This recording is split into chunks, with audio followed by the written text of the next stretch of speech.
এই ভিডিওতে আমরা এসএসসি স্ক্যামের একটি চাঞ্চল্যকর বিষয় নিয়ে আলোচনা করব। আপনারা জানেন যে নিয়োগ দুর্নীতি মামলায় এসএসসির 26,000 শিক্ষক অশিক্ষক কর্মচারী মিলিয়ে 26,000 চাকরি বাতিল হয়েছে। তো এখন কিন্তু সবচেয়ে বড় সাক্ষ্য প্রাক্তন কর্তার বয়ানে ফাঁস হলো চাঞ্চল্যকর তথ্য। কী বিষয় বিস্তারিত এই ভিডিওতে আমরা জানব। শিরোনামে আরও একবার রাজ্যের শিক্ষক নিয়োগ দুর্নীতি মামলা। এবার আদালতে সাক্ষী হিসাবে যার সাক্ষ্য ঘিরে তোলপাড় শুরু হয়েছে তিনি হলেন স্কুল সার্ভিস কমিশনের প্রাক্তন চেয়ারম্যান চিত্তরঞ্জন মণ্ডল। তার বিস্ফোরক বয়ানে উঠে এলো একাধিক চাঞ্চল্যকর তথ্য, যা এই মামলার মোড় ঘুরিয়ে দিতে পারে বলেই মনে করছেন বিশেষজ্ঞরা। তো শিক্ষক নিয়োগ দুর্নীতি সংক্রান্ত 3টি গুরুত্বপূর্ণ মামলা একসঙ্গে শুনানি চলছে।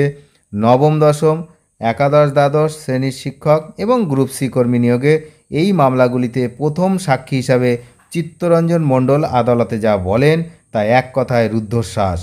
নিজের সাক্ষ্যে তিনি সরাসরি অভিযোগের আঙুল তুলেছেন রাজ্যের প্রাক্তন শিক্ষামন্ত্রী পার্থ চট্টোপাধ্যায় এবং তৎকালীন প্রভাবশালী নেতা মুকুল রায়ের দিকে।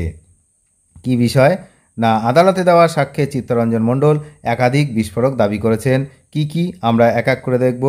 প্রথমে হচ্ছে অবৈধ নিয়োগের জন্য চাপ। চিত্তরঞ্জনবাবু পরিষ্কার জানিয়েছেন যে তাকে বেআইনি নিয়োগপত্র দেওয়ার জন্য প্রচণ্ড চাপ দেওয়া হচ্ছিল। এই চাপের পিছনে পার্থ চট্টোপাধ্যায় এবং মুকুল রায়ের হাত ছিল বলে তিনি উল্লেখ করেন। বাড়িতে ডেকে চাপ। তার অভিযোগ পার্থ চট্টোপাধ্যায় তাকে নিজের বাড়িতে ডেকে নিয়ে গিয়েও এই বিষয়ে চাপ দেন। অবৈধভাবে নিয়োগ প্রক্রিয়া সম্পন্ন করার জন্য তার উপর ক্রমাগত চাপ সৃষ্টি করা হচ্ছিল। আর মেয়াদ শেষের আগেই ইস্তফা, এই অতিরিক্ত চাপের কাছে নথি স্বীকার করতে না পেরে চিত্তরঞ্জন মণ্ডল তার কার্যকালের মেয়াদ শেষ হওয়ার আগেই এসএসসি চেয়ারম্যান পদ থেকে ইস্তফা দেন। 2.5 বছরের মাথায় তিনি এই দায়িত্ব ছেড়ে দেন, যা তার কথার সত্যতা প্রমাণ করে। আর 2011 সালের আগে তিনি তৃণমূল কংগ্রেসের শিক্ষা সেলের সভাপতি ছিলেন এবং মুখ্যমন্ত্রীর নির্দেশেই এসএসসির চেয়ারম্যান হয়েছিলেন বলে জানান। তবে 2019 সালে তিনি বিজেপিতে যোগ দেন এবং 2024 সালের লোকসভা নির্বাচনে বিজেপির ইস্তেহার কমিটির চেয়ারম্যান ছিলেন বলেও স্বীকার করেন, যদিও তার সাক্ষ্য সম্পূর্ণ অরাজনৈতিক বলে তিনি দাবি করেছেন।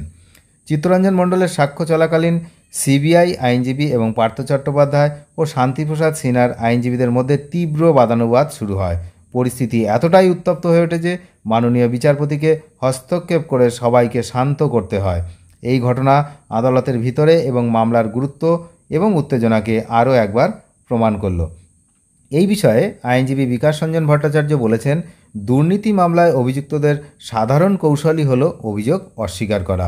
তবে চিত্তরঞ্জন মণ্ডল যে ঝুঁকি নিয়ে সত্য কথা বলেছেন তা প্রশংসনীয়। তার মতে চিত্তরঞ্জনবাবু 2022 সালেও এক সাক্ষাৎকারে চাপের কথা বলেছিলেন, যা তার বর্তমান সাক্ষ্যকে আরও মজবুত করছে। চিত্তরঞ্জন মণ্ডলের এই সাক্ষ্য যে রাজ্যের শিক্ষক নিয়োগ দুর্নীতি মামলায় এক নতুন মাত্রা যোগ করল তার বলার অপেক্ষা রাখে না। আগামী দিনে এই মামলার জল কোন দিকে গড়ায় সেদিকে তাকিয়ে থাকবে গোটা রাজ্য। আমরাও তাকিয়ে রয়েছি, আপনারাও নজর রাখুন। চ্যানেলে যারা নতুন তারা অবশ্যই চ্যানেলটিকে সাবস্ক্রাইব করে সঙ্গে থাকবেন। Thank you.